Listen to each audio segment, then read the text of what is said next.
অর্থাৎ এখন ইউক্রেনের তরফ থেকে শান্তি আলোচনা চাওয়া হলো।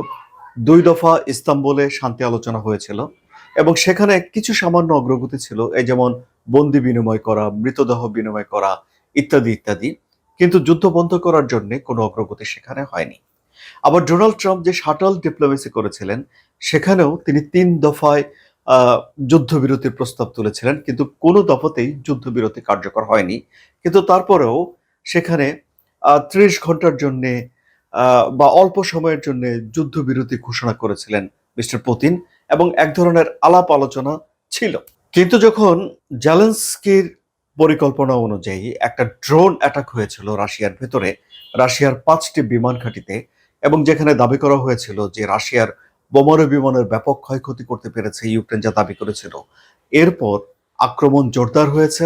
এরপর ডোনাল্ড ট্রাম্পও আলোচনা থেকে কিছুটা পিছিয়ে এসেছেন এবং এরপর ডোনাল্ড ট্রাম্প এবং পুতিনের ভেতরে যে ভালো সম্পর্কের রসায়ন, সেখানে একটা ফাটল দেখা গেছে।